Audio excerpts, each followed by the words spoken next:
Olá, estamos começando o Papo Saúdecast, o podcast da Clínica Santa Catarina, uma clínica que está localizada no coração de Manaíra, com mais de 25 anos de atuação no mercado. E hoje, para essa estreia, a gente vai falar sobre o Dezembro Laranja, né? Um tema aí bastante em evidência de prevenção e combate ao câncer de pele. E para dar esse pontapé inicial, hoje aqui comigo, o dermatologista Dr. Otávio Lopes.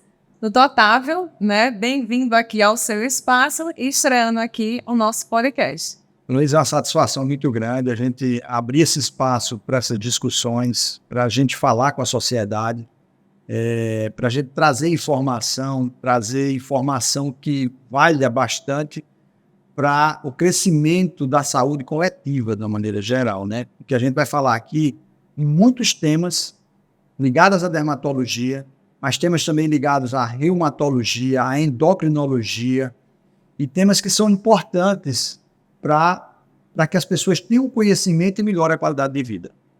E aí, voltando aqui para o nosso gancho do Dezembro Laranja, né? Por que se criou essa data? Né, a gente sabe aí que o ano inteiro tem vários calendários, vários meses coloridos, mas aí a gente está próximo do verão. Mas a nossa cidade, a gente está especialmente aí em João Pessoa, no Nordeste.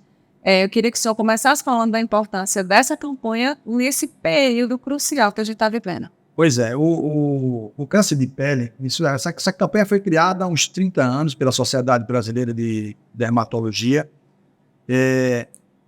Por que ela foi criada? Criou porque viu num país, no mundo, um crescimento enorme dos cânceres de pele. O câncer de pele é o câncer mais comum entre todos os cânceres. Para você ter uma ideia, o câncer de pele ele é o dobro do segundo mais comum para os homens, câncer de próstata, para as mulheres o de mama. E ele não tem uma mortalidade muito grande, mas tem uma morbidade muito alta. O que é a morbidade? São as sequelas provocadas pelos cânceres de pele. Câncer de pele em cima da região nasal, câncer de pele na região ciliar, câncer de pele na orelha, traz deformações, traz sequelas e cai bastante a qualidade de vida das pessoas. Quando nós começamos a fazer a campanha contra essa história do crescimento do câncer de pele, uma campanha que trazia informação para as pessoas entenderem como acontece o câncer de pele, como reconhecer o câncer de pele, modificou muito. A gente teve um aumento dos diagnósticos de câncer de pele. Você tem ideia, atualmente no país, em torno de 180 mil novos casos de câncer de pele. E esses cânceres de pele levam aproximadamente a 3 mil mortes no país. Esse aumento se deve aí às subnotificações ou porque, de fato, o número estatisticamente aumentou? Esse número é subnotificado. 180 mil está muito abaixo do que é realmente o câncer de pele no país. Os Estados Unidos, que é mais fidedigno a sua estatística, tem nos Estados Unidos anualmente 2,5 milhões de pessoas com câncer de pele. 2,5 milhões de pessoas. E não é um país tropical, né? Apesar de ser um país de pessoas muito brancas, mas também tem uma população miscigenada grande. No nosso, a gente tem a estima que para cada diagnóstico desse de câncer de pele, que é a nível hospitalar, isso é uma notificação hospitalar de câncer de pele, a gente tenha 10 tratados ambulatorialmente. Então, tem muito mais do que isso. Estima sair por baixo em torno de 1.800.000 pessoas com câncer de pele por ano no país. E aí, vamos chamar a atenção aí, quais são os principais, né? O senhor já citou alguns aí, mas quais são os principais tipos de câncer de pele os mais comuns acometidos das pessoas? São 3 tipos mais comuns.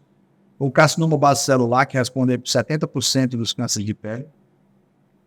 O carcinoma espinocelular, que responde aí por 25% dos cânceres de pele. E o melanoma, em torno de 4 a 5%. É 1% dos melanomas, dos cânceres de pele que ficam aí sem estar nesse grupo dos 3. São os outros tipos, são menos comuns, mas que também não são de menor importância, porque eles têm um impacto de mortalidade alta. Mas esses 3 são os mais comuns. Todos eles, desses 3 aqui, eles vêm crescendo na ordem de 7% ao ano, no diagnóstico. A gente viu o crescimento, tem um deles aqui que chama melanoma, que é o principal câncer e mortalidade de pele, né, do câncer de pele, que mais ligado à mortalidade. Eles eram diagnosticados no passado de forma sempre mais tardia e por isso tinha uma mortalidade aumentada. A gente está vendo um aumento do diagnóstico de melanoma e ao tempo que estamos vendo um aumento do diagnóstico, nós não estamos vendo uma mortalidade aumentada. Por quê? Porque a gente está fazendo diagnóstico precoce. E aí eu queria saber se se deve a mais dermatologistas no mercado ou os médicos, até os clínicos gerais, né? Eles estão tendo um cuidado maior em detectar ali numa primeira consulta, até no PSF mesmo, né? Ou tem algum outro fator associado? Olha, o principal fator é a distribuição dos dermatologistas no país. Melhorou muito nesses últimos 20 anos. O número de dermatologistas no país aumentou bastante. A formação do dermatologista melhorou muito. E isso fez a diferença. A gente tem um trabalho recente em Belo Horizonte que mostra ainda uma possibilidade diagnóstica fora dos dermatologistas ainda pequena para os clínicos gerais, para os médicos de família, no reconhecimento dos cânceres de pele.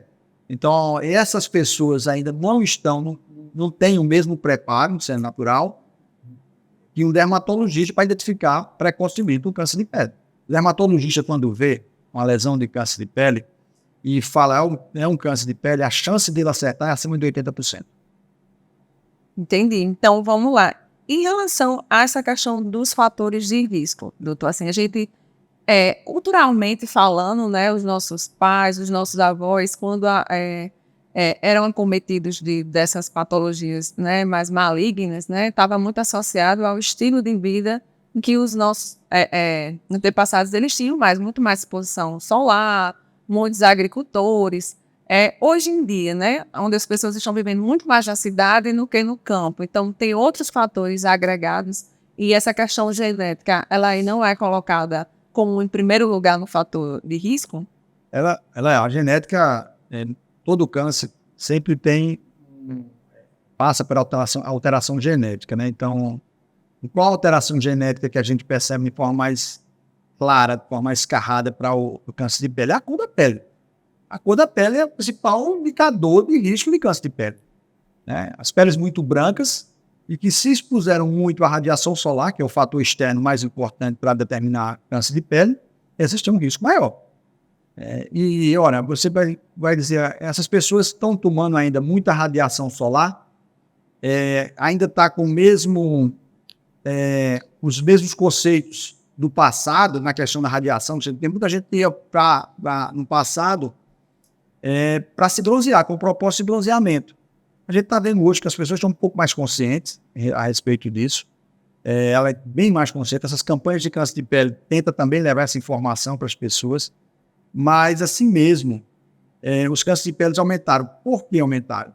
Porque a gente vive hoje na pele o que tomou há 10 ou 20 anos atrás. Não é porque eu tomei uma radiação solar ontem que eu corro o risco de mês ou de meses para ter um câncer de pele. Não. Você é o que você tomou na primeira e segunda década de vida. 80% da radiação que a gente toma e determina câncer de pele, a gente tomou na infância e na segunda década de vida. É aí que a gente tem que trabalhar, proteger os jovens, as crianças, os adolescentes e os jovens, adultos jovens, para cuidar, para ter um cuidado da fotoproteção. Até eu vou adiantar uma pergunta que estava até mais lá atrás, mas eu vou adiantar entrando nesse assunto. Existe um cuidado especial, então, para cada faixa etária? Porque, por exemplo, criança, a gente até se preocupa até um pouco mais de usar um creme com uma proteção solar até muito alta. Os adultos, eles tendem a negligenciar mais essa parte, essa questão da proteção, ou quando se protege, tem que proteger mais somente o rosto e o corpo, vou me bronzear, ou não, assim, o cuidado é o mesmo para cada faixa etária. Ou tem faixas etárias que tem que ter um alerta maior. Qual o sentido que você tem que levar nisso aqui? Quanto mais precoce você tem esse conceito de proteger sua pele do excesso de radiação solar, melhor será o efeito de longo prazo. Quando eu coloco nos meus filhos nas crianças, nos adolescentes e adultos jovens, a necessidade de proteger do excesso de radiação solar, eu vou ter um resultado, depois dos 40 anos, muito legal. E a maior fase da vida da gente vai depois dos 30 anos. Você tem um período muito curto entre os 10 anos e os 30. E depois dos 30, um período muito longo. Mas esse período longo que você vai viver é o que você plantou nessa primeira década e segunda década de vida. Então, é nessa fase que a gente tem que intervir. A proteção solar é importante nesses pacientes, sem nenhuma paranoia para isso, mas a fotoproteção, o cuidado de se proteger do excesso de radiação. O dermatologista, ele vai dizer a você, a nossa equipe, ela é toda aqui especialista, né, dermatologistas. Quando você vem aqui na clínica que é um dermatologista, todos são especialistas, preparados para te orientar da melhor forma possível para uso de proteção solar, uso de roupas de proteção, tratar as doenças de maneira precoce, identificá-las precocemente, aí vai fazer toda a diferença. E aí, já dando um alerta em relação a essas práticas, né? Em relação ao horário de exposição ao sol, né? A gente também tem o cuidado. Criança leva até cedinho ali, 6 até 8 horas da manhã, depois de 16 horas. Mas essa recomendação para essas crianças é a mesma para o adulto. Essa exposição, como também o impedimento em horários mais de pico, ali por volta de 10 da manhã, meio-dia. Então, a recomendação do melhor horário. Existe um melhor horário? Não existe melhor horário para radiação solar, né? Existe um horário menos danoso para a pele. A radiação solar, para vocês entenderem a radiação solar, olha lá. A radiação solar, ela tem um espectro, muito grande. Mas baseemos em 3 espectros dessa radiação. Uma radiação visível, que é isso que possibilita a gente se ver. A radiação infravermelho, que é a radiação que a gente sente, que é o calor. Todo mundo viu isso, é mormaço, está muito quente. Quando eu chego no sol, eu sinto que eu cheguei no sol. E uma radiação que eu nem vou sentir, nem vou enxergar, que é a radiação ultravioleta. E essa que vai machucar a pele da gente. E aí todo mundo já viveu essa cena. Eu fui para a praia e cheguei em casa todo queimado porque o mormaço me queimou. Não foi o mormaço que me queimou, foi a radiação ultravioleta que bateu na areia da praia, refletiu para você. Bateu no chão da piscina e voltou para você. Bateu na água e voltou para você e lhe queimou. Então é essa radiação que traz problema. Ela começa a aumentar bastante, depois das 9 horas até 3 da tarde ela é muito alta. Então queima com uma facilidade muito grande. Minha pele branca dessa forma, ao sol de meio-dia, bastam 10 minutos e eu estarei queimado com a pele vermelha. Se eu estender mais de 10 minutos, eu vou começando a aumentar essa queimadura e na medida em que eu passo mais tempo exposto a essa radiação nesse horário, eu vou começar a ter bolhas, não no mesmo momento. A bolha que se forma, o eritema que se forma, o vermelho que se forma, vem depois de 4 horas. É por isso que a gente sempre se queima na praia, quando negligencia essa observação. Eu não vou me queimar no momento. Eu me queimo no momento quando eu me queimo com calor. Aí o calor bate, aí eu me afasto. Mas essa daí não. Essa daí eu nem vou sentir. 4 horas depois, em casa, é que eu vou estar todo ardido, queimado. Até aproveitando o gancho, então quer dizer que aquele famoso pós-sol é algo que a gente jamais deveria usar, né? Então, porque tem gente até que se acostuma a ir para a praia, quando chegar em casa eu vou usar ali o pós-sol para aliviar. Mas quando usa o pós-sol, ele ali já sofreu, digamos, quase que uma insolação, né? Ele sofreu uma injúria inflamatória importante, porque a radiação solar, como é que ela age? Ela age danificando as estruturas de DNA. E ela provoca, ela age em algumas proteínas da pele, inclusive em algumas células do sistema imunológico da gente, danificando esse sistema, promovendo uma reação inflamatória. Se eu me queimei, sou muito branco, cheguei em casa, comecei uma queimadura, tem pessoas que têm queimaduras, é muito sério. Se você faz isso numa criança ou numa pessoa muito idosa, você pode ter graves consequências. Inclusive pacientes de ir para UTI, pacientes com... Não é só a insolação, é a queimadura, a extensão da queimadura. Provocar a queimadura de primeiro grau, com bolhas, com aparecimento de bolhas. A gente tem que ter um cuidado especial para esses grupos de pacientes mais jovens e os mais idosos. Não tem creme, não tem uma ação que você faça em casa para diminuir isso. Mas o dermatologista, ele prescreve, se tiver dessa maneira, o dermatologista, nossa equipe está preparada para isso. Se identificou que está na queimadura, começando a queimadura, você sabe que vai piorar, é nesse momento que tem medicação que reverte isso. E o paciente chegou em casa decidido ir praia, enfim, e acha que está com insolação e vai tentar pegar ali alguma fórmula mágica que o senhor já disse que não tem, mas quando ele deve correr ali para procurar um dermatologista aqui na Clínica Santa Catarina? Quais são esses sinais, inclusive, de insolação, né? Muita gente pode confundir com outros sinais. Eu fui para a praia, não tive nada. E ao longo do dia, vai passando mal, no final do dia, quais são os sintomas além dos visíveis, né, da pele? O sintoma importante dessa insolação é a sensação de queimor importante, de dor no corpo, formação de bolhas, que aparece um pouco mais depois, a sensação de febre, calafrio, que a pessoa sente. E esse é o que chama atenção de imediato, a sensação de calafrio. À medida que vai aumentando essa temperatura, você vai tendo piora nisso aí. Então, você tem que hidratar bem esse paciente nesse momento. E é o momento de intervir. Porque se passar mais tempo, eu não consigo reverter esse processo inflamatório. Mas quando está começando essa insolação, está começando a queimadura solar, aí eu consigo intervir, consigo entrar com medicamentos e reverter o quadro. Mas aí a gente tem uma pessoa que é teimosa, que quer ir para a praia, que não abre mão ali de estar exposto ao sol com todas essas orientações que a gente está passando aqui. Então, qual seria os costumes básicos, as dicas básicas para essas pessoas irem para o sol, as que realmente ainda querem continuar encarando, mas que ela é o mínimo de proteção, e não é só o protetor solar. Então, quais são as dicas que o senhor poderia dar para essas pessoas que ainda assim querem encarar o sol, né? Olha, é como uma pessoa que gosta, por exemplo, de escalar uma montanha, de fazer esportes radicais. Tem pessoas que gostam disso aí, né? Vai viver isso. Agora, todos, absolutamente todos, vão protegidos. O cara que vai escalar a montanha vai com corda, vai com todo o aparato de segurança para os eventos que podem levar a consequências mais graves. Todos eles. O capacete, né? As cordas estão todas protegidas, checa se as cordas estão tudo em ordem. Na praia, a gente tem que ter o mesmo conceito.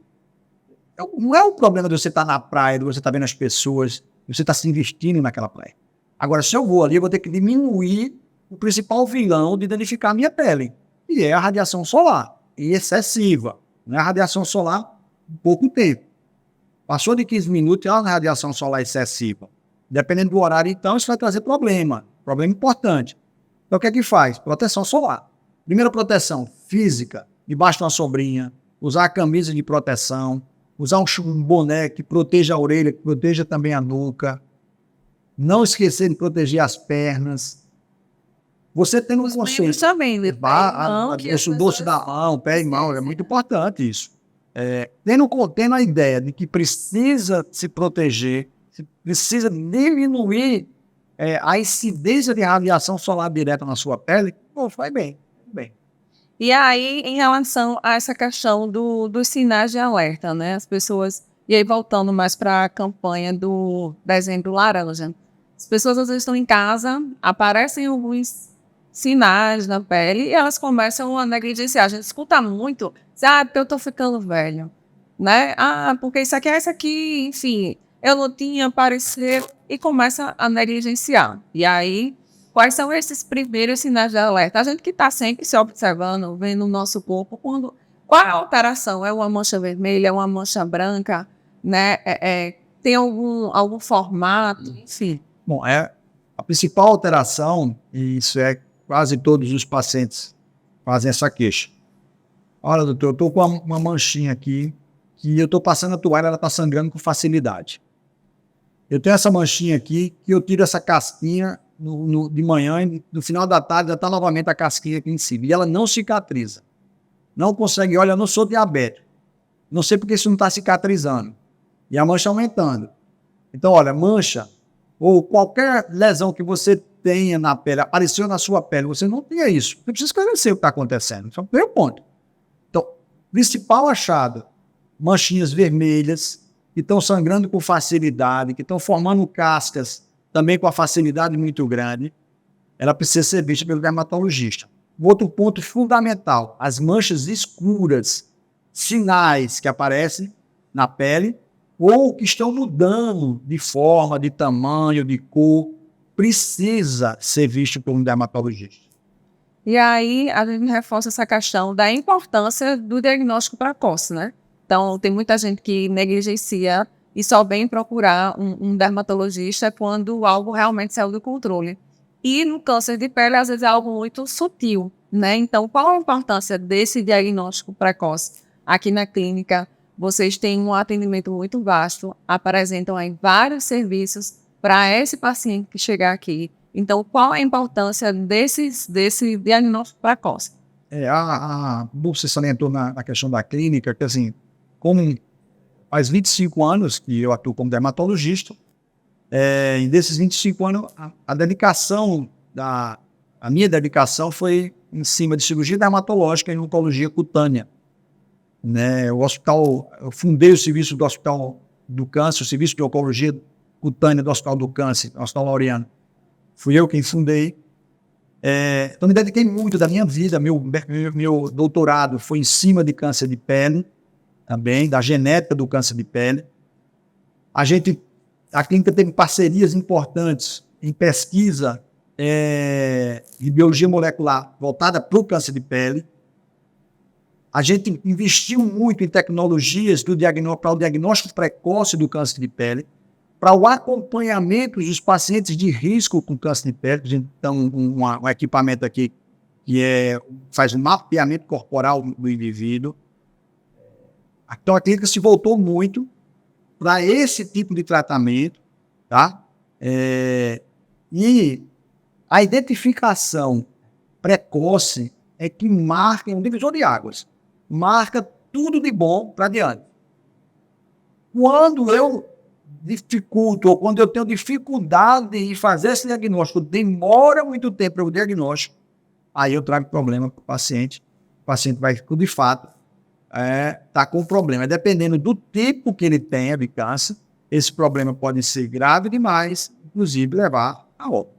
Aqui, eu sei que vocês já realizam, na verdade, há muito tempo, as cirurgias, né? Também tem outros serviços como a fototerapia. Então, eu queria que você até só falasse também um pouquinho sobre a fototerapia. Então, nós investimos, como eu falei para você, todas as tecnologias para tratamento de câncer. A nossa sala de cirurgia é voltada para esses pacientes ambulatoriais de câncer de pele. Então, a demanda que chega à clínica, 99% dela é resolvida dentro da clínica, com todos os nossos salas e aparatos para resolver isso. E a fototerapia é mais um dos recursos que a gente tem para tratamento de câncer de pele. E é um câncer que só se trata com esse tipo de tecnologia, que é o linfoma cutâneo. Não está nesses 3 que eu te falei, esses 3 mais principais. É um câncer mais raro, chamado micose fungoide, ou linfoma cutâneo de células T, que é tratado com fototerapia. E quando faz o diagnóstico precoce, quando está na fase precoce também, a gente consegue salvar vidas. Na fase avançada, aí a gente nem medicamentos quimioterápicos a gente tem ideais para esse tipo de paciente. E até aproveitando o gancho, quais seriam esses principais sintomas desse linfoma? Esse linfoma simula muito os eczemas. Ele coça, parece uma impinge, algumas das vezes. Ele é muito traiçoeiro, porque ele passa muito tempo enganando o paciente, enganando às vezes o dermatologista. O dermatologista que não tiver o olho atento para esses tipos de paciente, passa batido. Ele retarda às vezes o diagnóstico da micose fungoide, que é esse caso de linfoma, por até 2 anos ou mais. E aí modifica bastante a forma de tratar. Entendi. Então ele coça, aparece ali, depois some. Ele tem uma placa avermelhada, descamativa, lembra as impinges da vida. Às vezes pode ser uma placa vermelha, alta, mais descamativa, muito pruriginosa. E é nessas fases assim que você, dermatologista, quando tem poucas lesões, às vezes fica difícil para o dermatologista, até o dermatologista experiente, em fazer esse diagnóstico. Então é um exame específico que... Biópsia. A biópsia cutânea. Desconfiou, biópsia cutânea. Então, aí, para a gente finalizar também aí essa questão do Dezembro Laranja, voltando aqui para o Dezembro Laranja, é um mês de alerta de prevenção. Então, o que é que o senhor diria para essas pessoas, né, para manter uma pele jovem, saudável, né, ao longo do tempo, e aí, aproveitando o gancho desse mês que está todo mundo ligado ao verão, a tentar se proteger melhor, né? Eu acho que a mensagem mais importante da gente eu até disse hoje para uma paciente minha, e que gosta muito de radiação solar, gosta muito de ir para o sol, gosta de viver a natureza. Isso você não precisa mudar a sua natureza de ser. Você só precisa se proteger. Você vai viver a sua praia, você vai ver sua praia, você vai andar na sua praia, mas vai protegida. Ao invés de ir só de biquíni, bota uma proteção, bota um bonezinho, se protege. A vida precisa ser vivida. Não dá para você ficar com medo A gente está numa caminhada. Só que eu vou caminhar em determinadas áreas com muita proteção. Se eu não fizer assim, eu vou ter problemas. A negligência é o principal fator determinante dos insucessos. Então, proteção solar com todo o aparato. Proteção solar não significa dizer o uso de bloqueador solar químico, não. Esse é um dos mecanismos que a gente utiliza, uma das ferramentas que a gente tem para minimizar os efeitos da radiação solar. Mas os usos do físico é muito importante. A roupa, uma sombrinha. Se eu estou no excesso de radiação, não preciso passar 2 horas caminhando na praia, cara. Mesmo cedo da manhã, isso traz prejuízo ao longo do tempo. Eu faço isso praticamente, tem pessoas que fazem todo dia. Então, vai com a camiseta, usa uma camisa, usa aquela camisa de proteção. Né? Usa um boné, protege a tua orelha, protege a nuca. Essa é a mensagem. Então é isso, né, gente? Nesse nosso primeiro aqui, Papo Saúdecast da Santa Catarina, você viu aí de alerta. E nos próximos aqui a gente vai ter ainda muito assunto bom. O doutor Otávio, os outros profissionais que estão aqui, que só tem profissional aqui realmente especializado em primeira linha. Então, muito obrigado, doutor Otávio. Eu fico agradecendo, Dalila. Parabéns também a você. Até a próxima, gente. E acompanhe a gente nas redes sociais, no site, no nosso canal do YouTube, tudo que está aí na tela aparecendo para você. Até o próximo.